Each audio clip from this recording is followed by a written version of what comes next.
Et enfin, la dernière grosse erreur que je faisais, que j'ai fait dans les débuts, c'était d'avoir des bullet journaux beaucoup trop complexes. En 2017, quand j'ai eu besoin d'organiser mon temps, ça a coïncidé avec la période où c'était la folie bullet journaux sur YouTube. Donc j'avais regardé plein de contenu là-dessus et, en fait j'ai essayé de reproduire ce que je voyais, mais ça ne me convenait pas du tout en tout cas. Peut-être que ça convient très bien à certaines personnes, mais il y avait trop de choses, trop de rubriques. Euh, Dites-vous, dans les bullet journaux de l'époque, il y avait carrément un index. On nous conseillait de numéroter déjà toutes les pages du journal. Et il y avait tellement de rubriques différentes qu'il fallait faire un index en début de journal. Donc moi, je considère que s'il y a besoin d'un index, c'est qu'il y a trop de rubriques. C'est trop compliqué, c'est pas possible. Voilà, il y avait mille et une rubriques. Parce que dans la vie, on peut tout comptabiliser, on peut tout traquer. Mais je pense vraiment qu'il faut aller à l'essentiel. Et puis après, voilà, on peut décorer ou pas son bullet journal. Mais moi, le problème, c'est que je me suis lancée dans des trucs très compliqués et je suis jamais allée au bout. Donc déjà, ne serait-ce que la structure, ce que j'appelle la structure, quand on fait un bullet journal,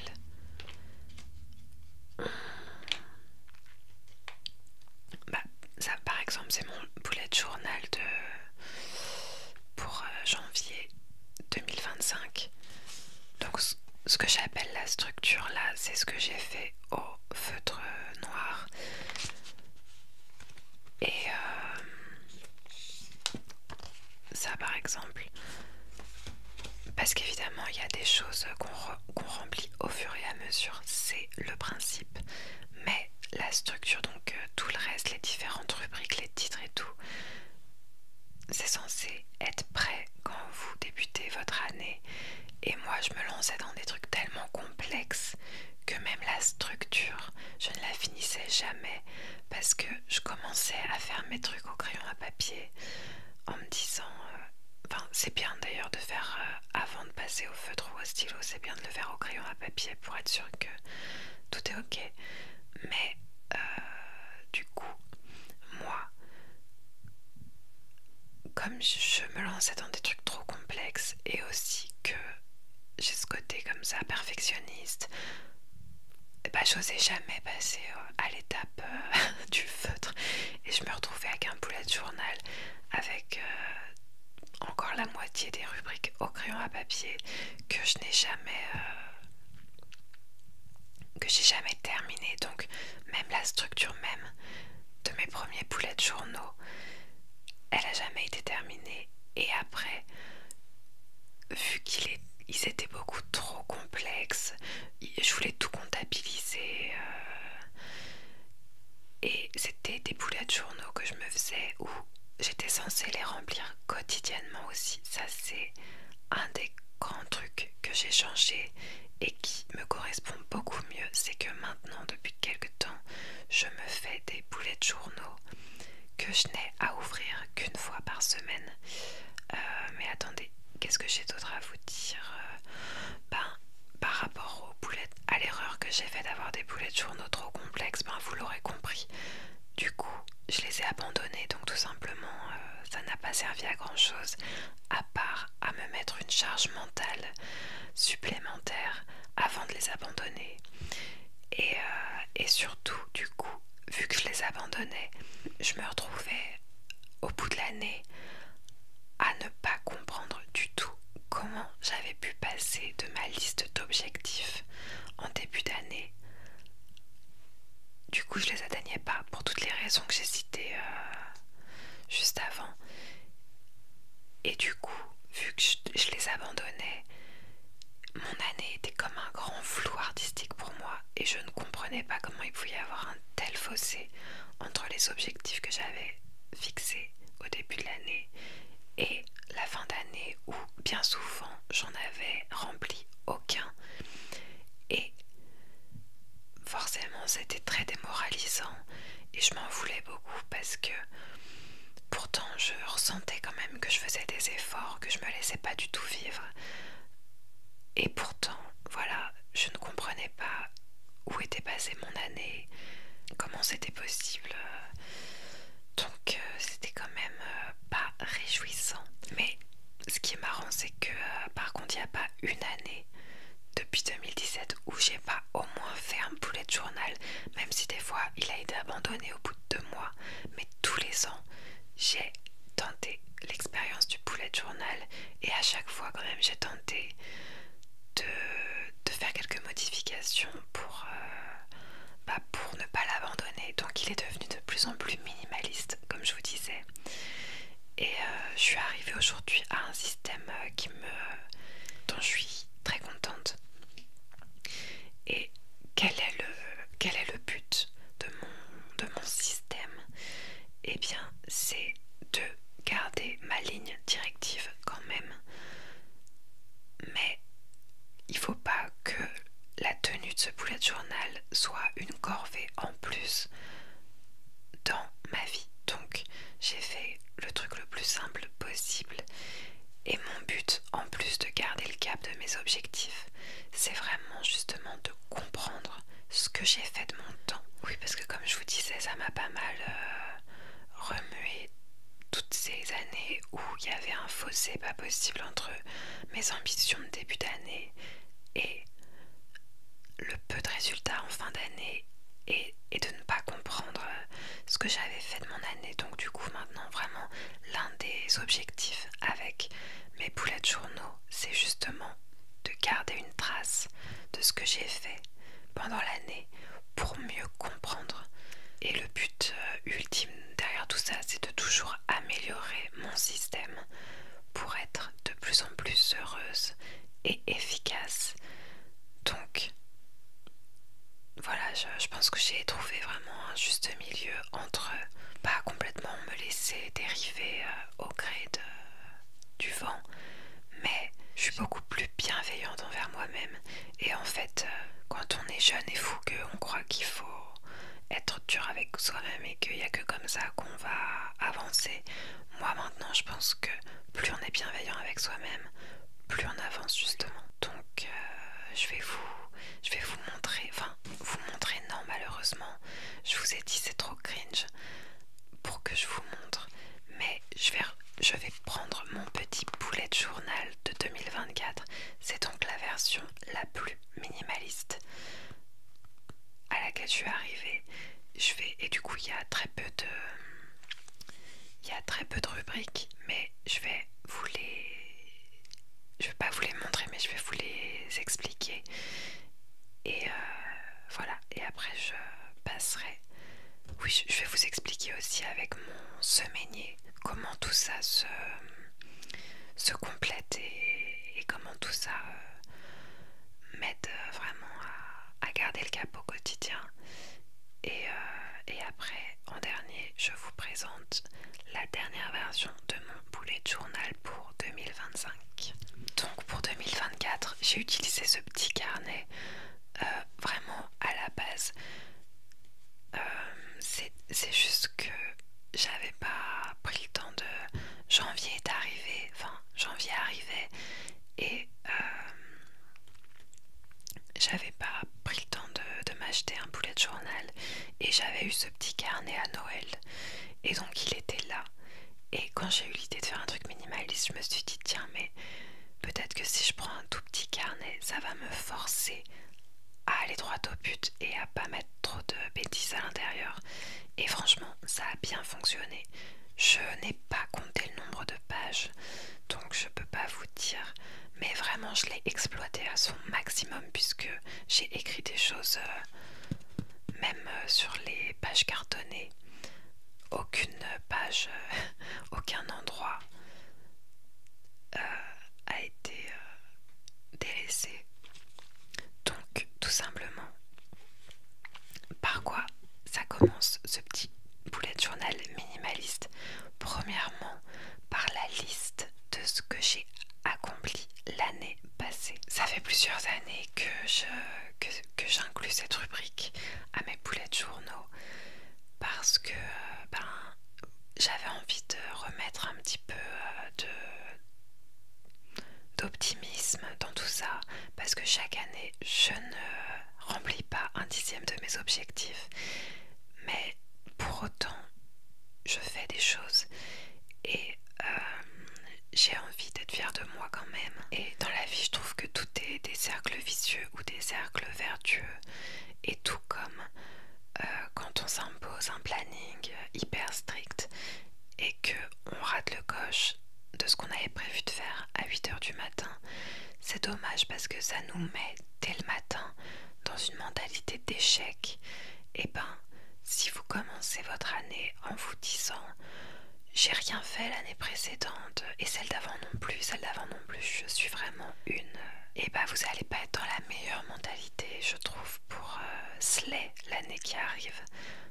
Donc je trouve ça important de célébrer chaque petite chose qu'on a accomplie l'année précédente, pour être dans cette vibe comme ça de positivité. Et puis voilà, on a fait des choses, donc même si c'est pas exactement ce qu'on avait envie, ce qu'on avait prévu, dans la vie il y a aussi des imprévus et tout, donc ça veut pas dire qu'on n'a rien fait, et c'est important de le souligner. Et je crois que j'ai envie de vous lire ma liste, comme ça vous allez voir un peu à quoi ça peut ressembler.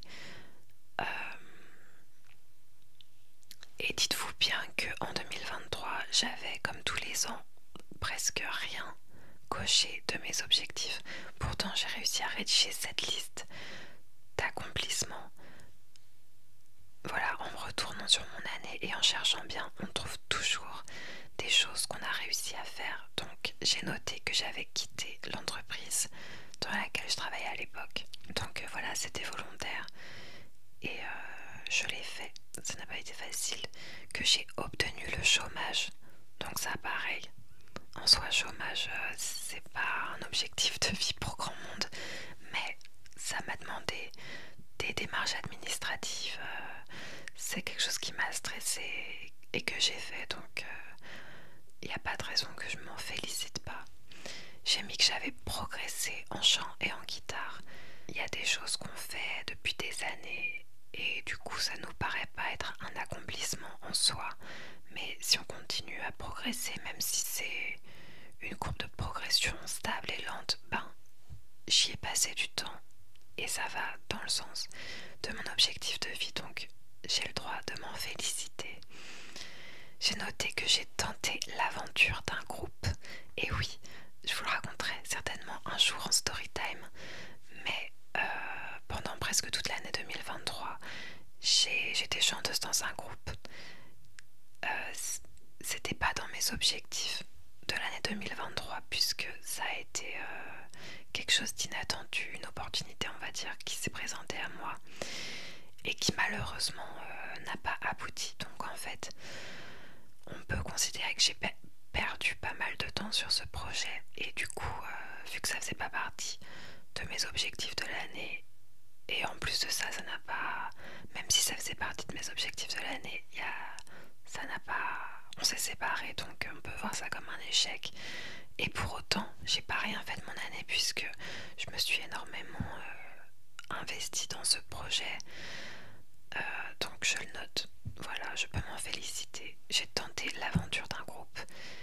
J'ai écrit des chansons. Donc du coup, c'était dans le... J'avais écrit des chansons pour ce groupe, mais ce qui est bien, c'est que comme j'ai écrit les chansons toute seule, je repars avec, donc c'est pas perdu. J'ai survécu à une épreuve médicale. Je rentrerai pas dans les détails, mais c'est pour vous montrer que voilà, il y a des imprévus dans la vie. Et encore une fois, je n'ai pas coché tous mes objectifs de l'année, mais je peux me féliciter d'avoir fait face aux imprévus avec bravoure. J'ai lancé ma chaîne ASMR, et oui les amis, Ça fait plus d'un an que j'ai lancé cette chaîne ASMR. J'ai mis les premières vidéos hors ligne, mais ça fait plus d'un an. Donc c'était en 2023.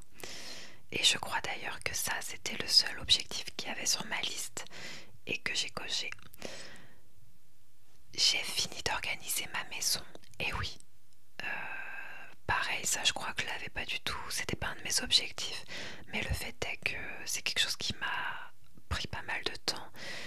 Et c'est une bonne chose parce que, vous voyez, tout est lié. Je vous ai dit que dans une autre vidéo que pendant longtemps, cette pièce-là, je savais que ce serait mon studio ASMR, mais les premières années, c'était un débarras. Et voilà, le fait d'organiser son espace de vie, ça permet aussi d'être plus efficace dans ce qu'on veut faire. Et même, c'est plus agréable. Et c'est vrai que ça m'a pris du temps et l'énergie de trouver chaque meuble, réfléchir à l'agencement idéal. Et voilà, en 2023, j'ai mis que j'avais fini d'organiser ma maison, donc ça me fait rire parce que entre temps j'ai refait des achats et des petites modifications. Je crois que c'est jamais vraiment fini, mais en tout cas, c'est vrai que les premières années, ça faisait un petit peu étudiant.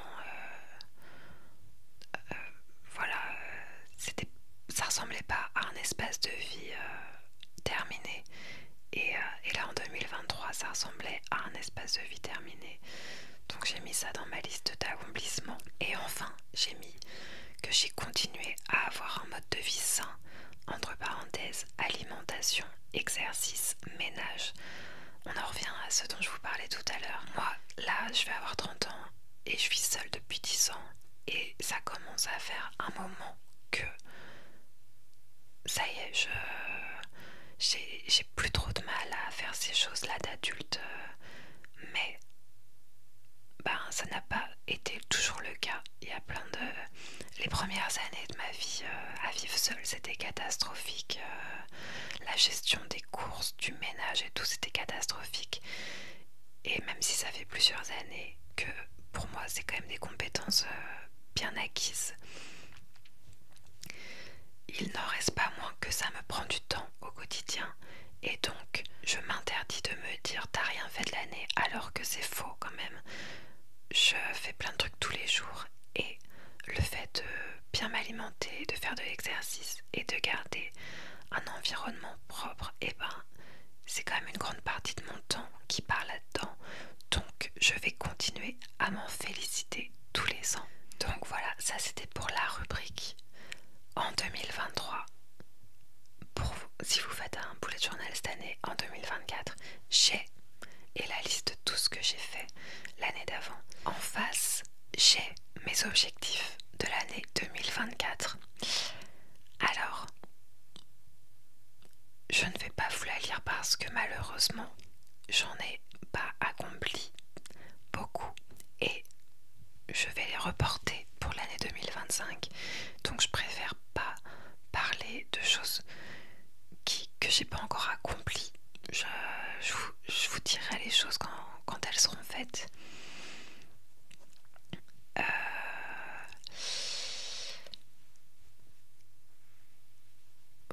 Voilou. J'ai coché 2-3 petites choses, mais je préfère le garder pour moi. Et il y a aussi des choses où j'ai décidé au cours de l'année que finalement je ne voulais pas le faire. Comme par exemple, j'avais mis passer le permis et faire un peeling. Et c'est deux choses que j'ai décidé au cours de l'année que je ne voulais pas faire. Le peeling, je crois que je ne le ferai finalement pas. Et le permis, je suis pas sûre non plus. Je suis pas sûre. J'ai passé le code cette année.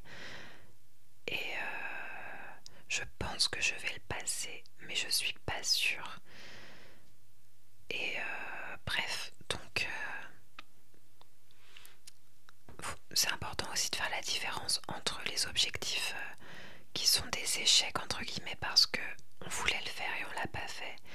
Mais il faut bien garder aussi en tête qu'en un an, il peut se passer beaucoup de choses. On peut changer d'avis, évoluer. Et du coup, il y a peut-être des objectifs qu'on avait en janvier, qu'on n'a plus à la fin de l'année. Et du coup, le fait que ce soit pas coché, c'est pas un échec, c'est juste qu'on a changé d'avis, quoi. Et c'est important de le garder en tête.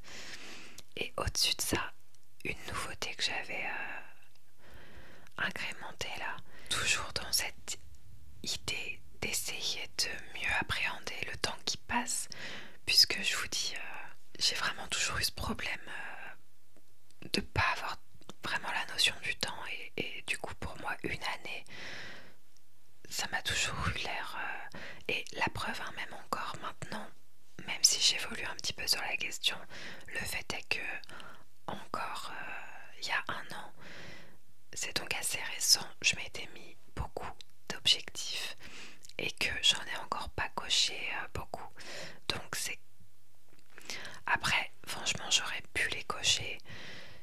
J'ai quand même avancé dans la direction de ces objectifs, mais j'ai pas fait le truc qui fait que je peux le cocher. Bref, bon, on va dire que le fossé entre mes objectifs et ce que je fais, il se réduit quand même avec les années, mais il y a toujours quand même un petit gap. Et c'est parce que j'ai du mal à avoir une notion du temps qui correspond à la réalité, j'ai l'impression. Un an, ça me paraît extrêmement long. Et quand l'année passe, j'ai du mal, je sais pas comment vous expliquer, j'ai du mal à savoir trop où on en est dans l'année. Enfin, éventuellement, je vais me rendre compte que au bout d'un moment, on est à la moitié de l'année. Je vais me dire, waouh, on est déjà à la moitié de l'année. Mais j'ai pas vraiment cette notion. Et du coup, pour tenter de gagner un peu en conscience de ce temps qui passe, j'ai décidé de... déjà, je n'avais aucune idée de ça et j'ai fait la recherche. Et il y a 52 semaines dans une année. Je sais pas si vous le saviez. Parce que vous allez voir aussi que... Ah non, je vous l'ai déjà dit, je crois. Mes boulettes journaux maintenant, je ne les remplis pas tous les jours, je les remplis une fois par semaine. Et je trouve ça très bien. Et du coup, il y a 52 semaines, sachez-le, dans un an. Et du coup, ce que j'ai fait sur ce bullet journal, sur la même page que mes objectifs de l'année, c'est que j'ai dessiné 52 petits ronds à la suite les uns des autres. Et je me suis dit comme ça, chaque semaine quand je vais remplir mon petit bullet journal, je vais colorier un rond et j'aurai comme ça une belle vision de l'année et du temps qui passe. Ça peut être un peu angoissant pour certains, mais justement je trouve que mieux vaut en avoir conscience pour pas se réveiller à 2 semaines de l'année prochaine et se dire qu'est-ce que j'ai fait de mon année. Au moins là on a le truc sous les yeux et on se laisse pas avoir, on a conscience des choses. Ensuite on passe directement à chaque mois. Donc ce que j'avais fait là, c'est je prenais une page pour mettre le mois. Et d'ailleurs j'avais décoré ce petit bullet journal avec des autocollants.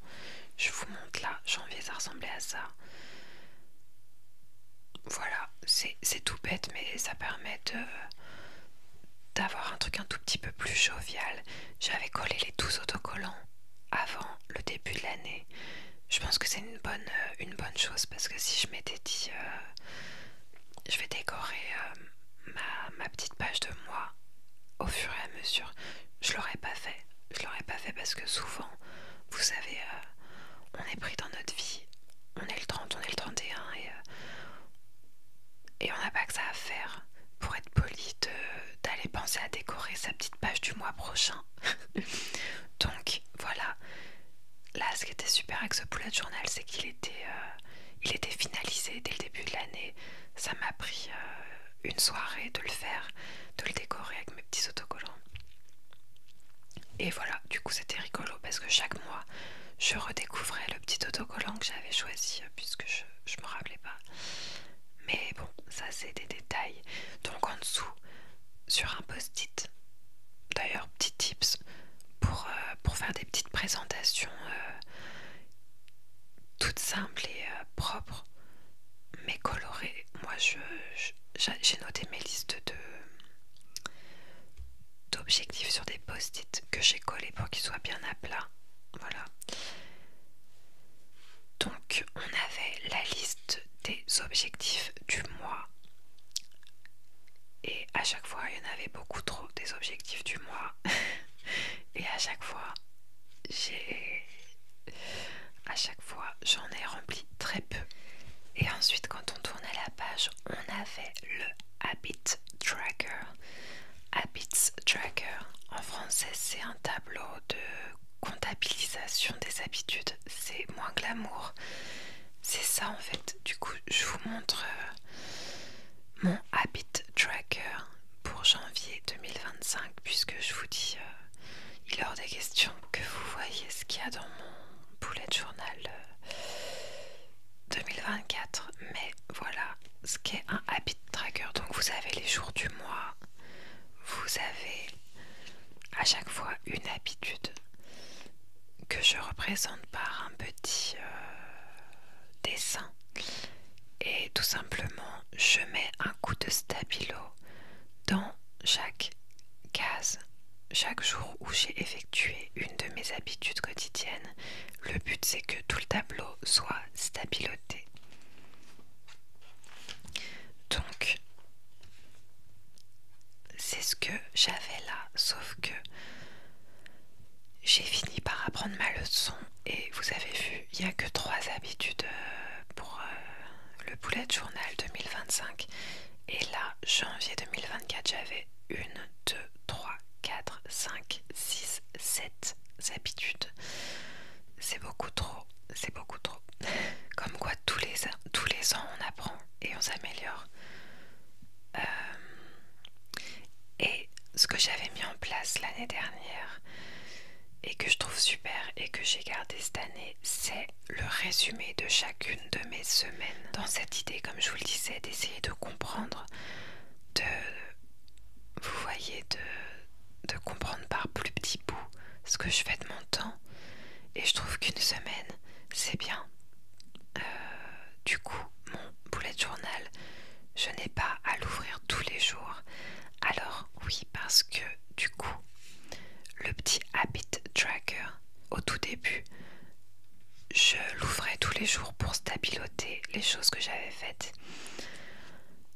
Mais, alors ce qui en soi n'est pas très compliqué, vous pouvez avoir ce petit carnet à côté de votre canapé, avec le stabilo aussi à côté, et c'est faisable. Mais, faut pas sous-estimer le fait que c'est quand même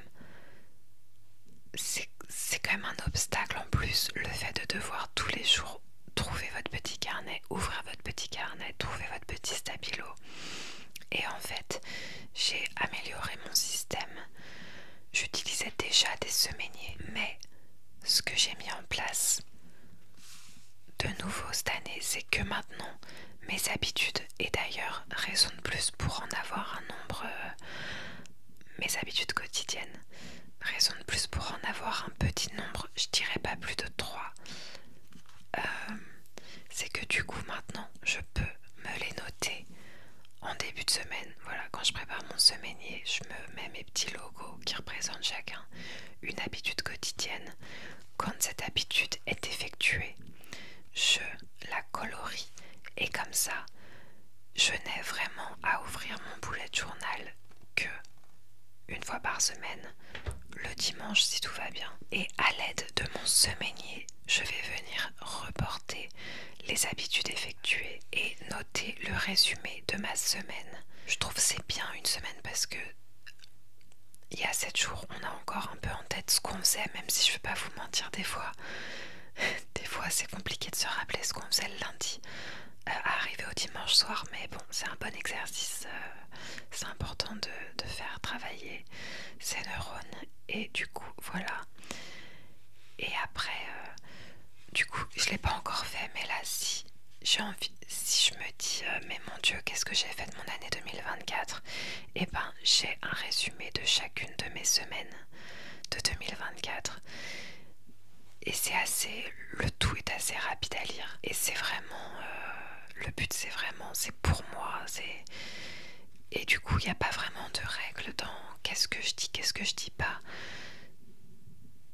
Quand je faisais mon résumé, justement, je me disais, tu t'adresses à la toi de la fin d'année qui va certainement, comme tous les ans, se dire mais qu'est-ce que j'ai foutu de mon année. Et du coup, j'ai noté évidemment les petits accomplissements dont j'étais fière, mais bien souvent, enfin il n'y a pas des accomplissements toutes les semaines. Et je dis n'importe quoi, mais si j'ai eu la grippe, je vais noter que j'ai eu la grippe. Si j'ai passé 4 jours à tel endroit pour telle raison, je vais le noter. C'est vraiment juste pour moi, pour pouvoir refaire un point sur le mois précédent ou sur l'année ou que sais-je, et me dire ah oui, je me rappelle de cette période-là, ok, d'accord. Et voilà. Donc tout simplement, je vous avais prévenu qu'il était simple. Vous voyez mes petits autocollants. Mais en gros, chaque mois, c'est juste ça, c'est la liste des objectifs. Ensuite, la double page pour le mois, c'est le habit tracker et les résumés de mes 4 semaines. Des fois, il y a 5 semaines d'ailleurs. Et tout le carnet, c'est que ça. Les derniers résumés du coup des dernières semaines de décembre, c'est sur cette petite page en carton. Donc c'était ça, mon bullet journal le plus minimaliste. Et c'est l'une des premières, je crois que c'est la première année où j'ai pas sauté un mois. Alors des fois, le seul truc que j'ai fait, c'est des fois j'ai pas fait mon bilan le dimanche. Ça m'est arrivé de ne le faire que la semaine d'après et de faire résumé des 2 dernières semaines. Mais sinon, je n'ai jamais été aussi régulière dans un bullet journal. Et j'ai quand même le résumé de mon année, donc je trouve ça plutôt positif. Et du coup, pour ce qui est du semainier, je vous ai tout dit. Il y a... Donc d'ailleurs, j'ai acheté ça à Emma. Je vous le dis parce que je sais qu'ils ont toujours des semainiers. Et ce n'est pas un détail, des semainiers qui se... Ça c'est un aimant qui s'aimante au frigo. Et encore une fois, on dirait que c'est un détail, ce n'est pas un, parce que du coup, je l'ai toujours de visu. On va tous au frigo plusieurs fois par jour, donc avoir son semainier au niveau des yeux sur le frigo, je crois que c'est la meilleure chose à faire avec votre petit stylo, votre petit feutre à portée de main, juste à côté. Donc, en début de semaine, je prépare mon semainier. C'est très simple, j'écris le mois et l'année. Me demandez pas pourquoi, c'est si je me réveille avec de l'amnésie. Comme ça, je sais quel jour on est. Je mets les jours. Les petits habit trackers. La veille pour le lendemain, je mets ma to-do du jour. Je vous ai fait une petite simulation. Voilà, je fais des ronds comme ça. Quand j'ai fait la tâche, je remplis le rond. Si je reporte la tâche, je fais une petite flèche. Hop, ça se retrouve le lendemain. En début de semaine, je peux éventuellement me faire une liste de to-do, de choses que je sais qu'il faut faire assez vite, mais pas forcément le lendemain. Et après, au fur et à mesure de la semaine, je vais essayer de les remplir. Et la petite rubrique course bien pratique aussi. Comme ça, dès que je pense à un truc qu'il faut racheter, je le note ici. Et quand je fais ma commande en ligne, je prends mon petit semainier et je n'oublie rien. On passe donc à la dernière partie de cette vidéo. Et je vais vous présenter du coup mon nouveau bullet journal. On va commencer par les améliorations. Parce que du coup, à la base, je voulais refaire un truc très minimaliste avec juste 2-3 petits détails améliorés par rapport à celui de l'année passée. Donc je vais commencer par ça. Mais vous allez voir que j'ai finalement décidé Et d'ailleurs, c'est bête, mais je suis allée acheter un petit carnet. Je j'avais pas une idée bien précise du nombre de pages que je voulais, ni du format. Je voulais juste m'acheter un petit carnet pour refaire mon bullet journal. Et j'avais pas réalisé que j'achetais un truc avec beaucoup de pages en fait par rapport à ce petit carnet. Et du coup, c'est vrai que c'est ce nombre de pages, entre autres, qui m'a inspiré l'idée d'ajouter des choses. Donc finalement cette année je pars sur un bullet journal moins minimaliste et donc je finirai la vidéo par vous montrer ces ajouts un petit peu moins nécessaires mais qui me font plaisir. Donc si vous voulez vous pouvez copier la version minimaliste améliorée et je trouve que c'est vraiment une bonne chose de commencer par un truc minimaliste, peut-être si comme moi vous n'avez jamais réussi à tenir un bullet journal et que ça a toujours fini par être une corvée. Mais bah voilà, vous voyez, vous faites comme vous voulez. Si mes ajouts vous inspirent, vous pouvez les inclure également. Donc la première amélioration, elle est toute bête. Alors déjà, je vous montre les premières pages.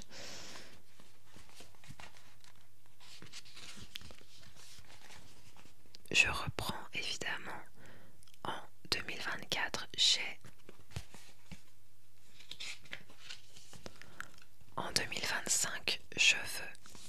Et ça, mais qu'est-ce que c'est, me demanderez-vous certainement. Eh bien, figurez-vous que il y a là 52 cases. Et vous vous rappelez, il y a 52 semaines dans l'année. Donc j'ai changé la présentation, puisque j'avais fait des petits ronds. Mais là, je me suis aidée des cases. Donc il y a 4 fois 13 carreaux. Et j'ai décidé de représenter une pile. Comme ça, je vais faire le chargement petit à petit. C'est un peu has-been, mais voilà, c'est pas grave. Donc la première petite amélioration par rapport à mon carnet de l'année dernière, c'est tout simplement le fait d'avoir acheté un carnet où c'est déjà des quadrillages. Pourquoi? Parce que pour les habit trackers, du coup, je suis désolée, je vous ai pas montré mon bullet journal précédent vraiment, mais c'était des pages blanches et du coup, pour faire mes habit trackers, alors ça a l'air tout bête ce que je vous montre là, mais je vous jure que c'est le fruit de beaucoup de versions différentes pour arriver à quelque chose de vraiment efficace. Et dites-vous qu'à une période, je me faisais un tableau de habit tracker par semaine. Donc c'était vraiment pas efficace, j'ai jamais réussi à le tenir sur le long terme. Et également, à une époque, je me faisais ces tableaux-là à la main. Et là encore, ça a l'air tout bête, mais j'utilisais une règle. Je comptais les espaces, je faisais tout à la règle. Alors qu'en fait, en utilisant un papier quadrillé, vous avez déjà votre tableau de fait. Il n'y a plus qu'à mettre les chiffres. Et vous n'êtes même pas obligé d'ailleurs. Là, je l'ai fait pour que ça ressorte. Mais en fait, vous n'êtes même pas obligé de faire les traits puisqu'ils sont déjà préexistants. Et ça a l'air de rien, mais au quotidien, vu qu'on est très occupé, quand il faut faire le habit tracker du mois prochain, et ben moi du coup cette année j'étais toujours obligée d'aller me découper un petit tableau dans un carnet quadrillé pour le coller dans mon bullet journal. Et c'est tout bête, mais ça faisait que des fois je procrastinais parce que j'avais pas le matériel sous la main et du coup j'ai réussi à garder le cap, mais bon évidemment ça arrivait que j'ai 3 jours de retard sur le truc et tout. Et du coup c'est vraiment ces petites choses là qui font la différence. Là j'ai pas besoin d'autre matériel que mon carnet, j'ai tout sous la main. Et d'ailleurs vu que j'ai décidé de ne pas aller au-delà de 3 habitudes journalières par mois, je pense même que je vais les tracer à l'avance. Et il n'y a que le petit icône qui représente l'habitude que je vais laisser vierge parce que je me laisse quand même la liberté de décider plus tard quelles habitudes chaque mois je vais avoir envie de me concentrer dessus. C'est pas français mais vous avez compris. Ensuite, autre petite amélioration, c'est tout simplement le fait d'avoir, donc là vous avez vu, j'ai mis au crayon parce que j'ai pas finalisé le machin, mais là je vais me mettre mes 3 grands objectifs du mois. Donc pareil, je décide qu'il faut pas qu'il y en ait plus de 3 par mois. L'année dernière j'en mettais 10 à chaque fois et on a vu que c'était pas efficace. Et surtout l'année dernière j'avais une page avec mes objectifs et derrière le habit tracker et les résumés de la semaine à remplir. Et du coup, en fait, concrètement, ce qui se passait, c'est que je décidais de ma liste d'objectifs à la veille du mois à venir. Et en fait, il m'arrivait de ne pas remettre les yeux dessus avant la fin du mois pour constater évidemment que je les avais pas remplis. On risque pas de remplir des objectifs quand on les a même pas en tête. Et donc là, je sais que chaque semaine, quand je vais venir remplir mon bullet journal, j'aurai ces 3 objectifs bien en visu pour les garder en tête. Voilà, donc ça c'était les petites améliorations. Et maintenant, je vais vous montrer ce que j'ai ajouté, en grande partie du fait que mon bullet journal a trop de pages. Et si ça se trouve, je suis en train de retomber dans mes vieux travers. Et ça va vite me saouler peut-être. Toujours est-il que ça m'a semblé une bonne idée de me faire un espace visualization board pour chaque mois. Je vous montre mais c'est pas du tout fini, c'est à peine commencé là pour le mois de janvier, mais c'est juste pour vous montrer que ça va prendre toute la demi-page. Je vais écrire janvier à un endroit avec des lettres. Donc moi ça me correspond dans l'idée parce que j'aime bien les loisirs créatifs. En fait, je sais que ça peut être un moment de détente pour moi de faire des collages et j'aime bien tout ce qui est visualization board et compagnie. Mais je trouve que faire un visualization board, parce que ça m'est arrivé d'ailleurs de décorer la page de garde d'un bullet journal avec un espèce de visualization board pour l'année, et finalement je trouve que pour l'année c'est pas idéal dans le sens où on sait, un an c'est quand même long. Ouais, il y a des surprises, on peut pas savoir exactement où on va aller pendant l'année et du coup c'est dur de...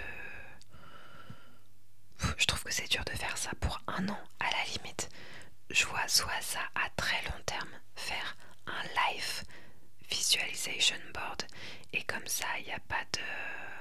Vous pouvez vraiment mettre vos grands objectifs de vie les plus fous et il n'y a pas de timeline. Et pour le mois, là ça va être pas du tout fou. Enfin, on va voir, je vais peut-être réaliser des choses folles pendant l'année, je me le souhaite.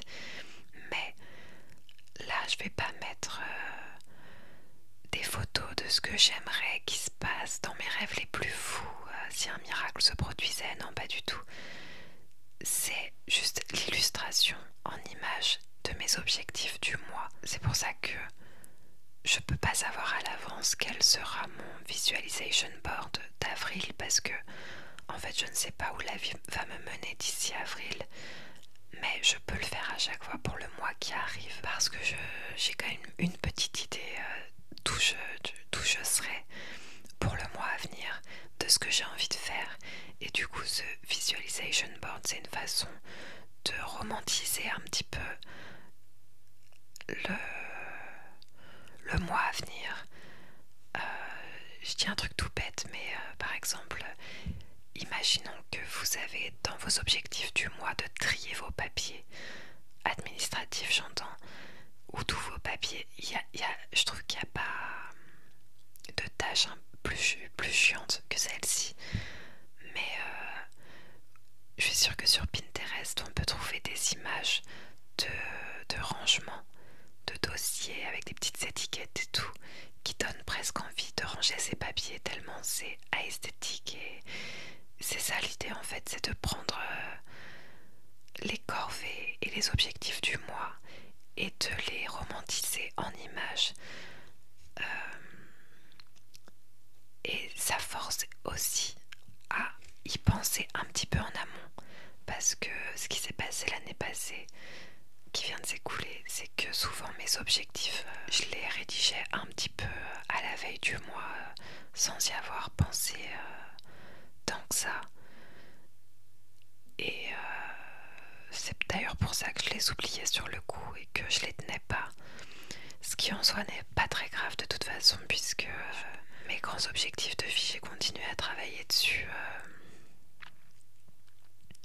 Mais bref, voilà, le petit collage là de visualisation pour chaque mois, je trouve que c'est à la fois fun, une façon des fois de romantiser des choses qui peuvent être chiantes et du coup remettre un petit peu d'envie là où il y en a difficilement.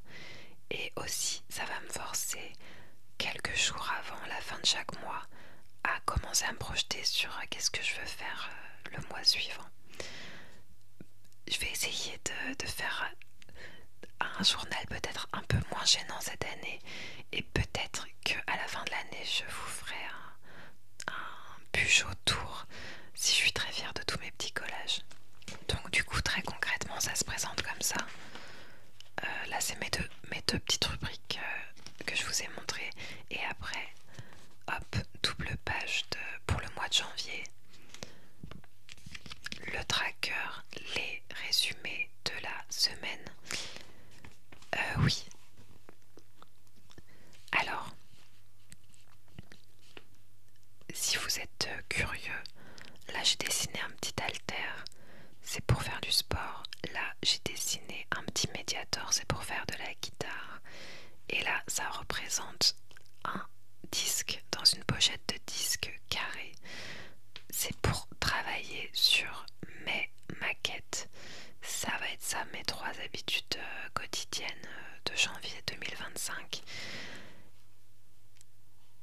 Et je vous conseille, pour ce qui est des daily habits, de bien définir à partir de quel moment vous décidez que l'habitude est effectuée.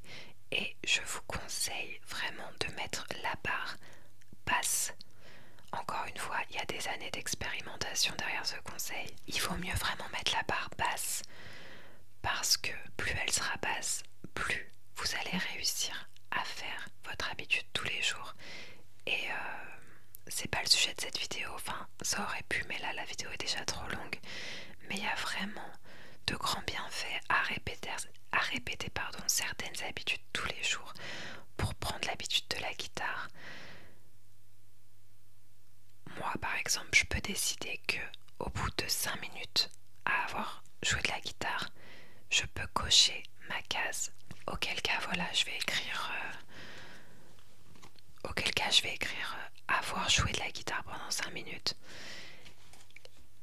Et pourquoi c'est bien de mettre la barre bas, c'est parce que le jour où je suis fatiguée, le jour où j'ai mal à la tête, le jour où j'ai une journée très chargée, le fait de savoir que il suffit de jouer pendant 5 minutes pour... Ah, le cadrage est très mauvais. Le fait de savoir qu'il suffit de prendre mon mal en patience pendant 5 petites minutes pour la cocher, et ben ça va tout simplement me donner envie de le faire. Alors que si pour cocher cette case il fallait en avoir fait une demi-heure, vous pouvez être sûr que ces jours-là ça passerait à la trappe. Or ça dépend vraiment des activités, mais en tout cas pour la guitare je sais que c'est important, même si c'est 5 minutes, que j'en fasse tous les jours. Et dans tous les cas, les jours où vous êtes en forme, vous ferez plus, tant mieux. Mais comme ça, les jours où vous l'êtes moins, vous ferez quand même un petit peu. Et sur le long terme, ça fait la différence. Qu'est-ce que j'étais en train de vous raconter? Oui, pardon, j'avais juste oublié de vous parler de ça. chose que j'ai ajouté également à ce bullet journal, c'est encore une autre double page par mois. Et là, c'est le bilan du mois. Alors c'est du journaling, hein, clairement. Parce que c'est vrai que là, du coup, je faisais le résumé de chaque semaine. Et en fait, je ne faisais pas de bilan de mois. Et j'ai trouvé que ça manquait parce que faire le bilan de chaque semaine, c'est mieux que rien par rapport à se concentrer sur un jour à la fois. Mais ça reste quand même un zoom assez important par rapport à l'année entière. Donc j'ai continué à avoir cette impression d'être dans le guidon, enfin d'être... je sais pas comment vous expliquer, mais toujours dans ce besoin de comprendre ce que je fais de mon temps. Je trouve que faire le bilan d'une semaine, c'est très bien et je le garde, mais j'ai aussi envie de faire le bilan du mois. Et en plus, je vais pouvoir évidemment relire mes 4 résumés des semaines passées si jamais j'ai oublié ce que je fabriquais au début du mois. Et du coup, voilà, je me suis préparé ces petites entrées de journaling. Donc je vais répondre à chaque fois à je me suis concentrée sur ce que j'ai accompli, je me suis senti, ce que j'ai appris et top 3 souvenirs. Vous voyez, il y a un petit peu de légèreté, on n'est pas que dans le accomplir, être efficace. Top 3 souvenirs, ça sous-entend aussi que j'ai envie de passer des bons moments. Alors après ça peut aller ensemble, j'ai évidemment des objectifs qui peuvent être aussi des bons moments, mais bref, vous avez compris. Le fait d'avoir ça aide à garder en mémoire que le but de la vie, c'est aussi d'être heureux. Et alors, qu'est-ce que je vais faire sur cette page vierge? Eh bien, c'est ma petite page scrapbooking.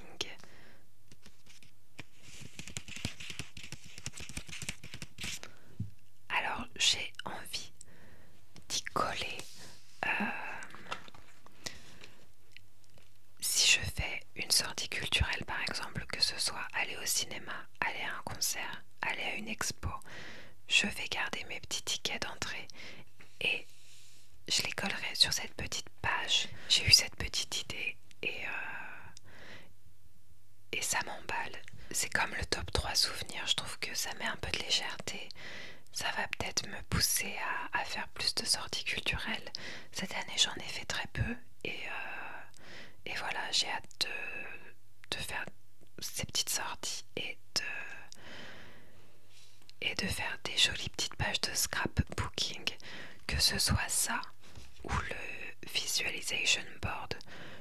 Je suis presque sûre qu'il y a des mois où je prendrai pas le temps de les remplir et c'est pas grave du tout. Dans tous les cas, je resterai régulière dans ce que je faisais déjà et le reste c'est du plus. Si je trouve le temps de le faire et que ça me fait plaisir, tant mieux, et je pense que ce sera le cas. Mais si je le fais pas, c'est pas grave, ça va pas m'empêcher de dormir, quoi. Et il y avait une petite amélioration à laquelle j'avais pensé mais que j'ai oublié d'inclure, donc j'hésite encore. Je vais peut-être modifier ça, mais j'avais envie dans mes bilans du mois de refaire le point sur mes objectifs de l'année, parce que comme je vous le disais tout à l'heure, en fait les objectifs de l'année, déjà c'est bien de les relire de temps en temps, parce que c'est pareil, c'est comme les objectifs du mois, si on les a jamais sous les yeux, on les oublie carrément, donc on risque pas de les accomplir. Et oui, en fait, pendant une année, il peut se passer des choses imprévues, on peut changer d'avis. Et du coup, je me disais, ça pourrait être une bonne idée de chaque mois refaire le point sur les objectifs de l'année pour se les remettre en tête et éventuellement pour décider qu'on a changé d'avis et pouvoir le noter et que ce soit pas du coup un échec en fin d'année que tel ou tel objectif ne soit pas rempli. Donc j'avais un peu envie de faire une rubrique est-ce que mes objectifs de l'année sont toujours les mêmes? Et si oui, et sinon pourquoi? Enfin voilà, un truc du style. Mais quand j'ai fait mon bilan là, j'avais plus ça en tête et du coup ça n'y est pas. Mais je vais vous dire un truc, j'ai tellement justement j'ai tellement compris que les objectifs de l'année c'est vague parce qu'on sait pas où l'année nous mène, que je sais pas comment je vais choisir mes objectifs de l'année et peut-être que je vais en mettre des plus vagues. Au moment où je tourne cette vidéo là, j'ai encore une petite semaine pour me décider avant le début de l'année. Mais voilà quoi, en tout cas je vous ai fait part de toutes mes idées. J'espère que ça vous a plu. Ah pardon, j'oublie juste une dernière chose. Comme malgré toutes ces doubles pages par mois, il restait des pages à la fin de mon cahier, je me suis fait une page, alors que j'ai pas encore rédigé, mais un bilan de l'année, c'est pas mal aussi. Je me suis fait une petite page pour qu'est-ce que j'ai accompli dans l'année, qu'est-ce que j'ai appris, et j'ai terminé sur des petites listes. J'ai mis livres lus, films vus. Je trouve que ça peut être intéressant à la fin de l'année de réaliser tous les livres qu'on a lus, tous les films qu'on a vus. Mais c'est vrai que je sais pas si je vais réussir à me rappeler de noter à chaque fois que je regarde un film. Bref, est-ce que je suis pas en train de retomber dans mes travers après vous avoir vanté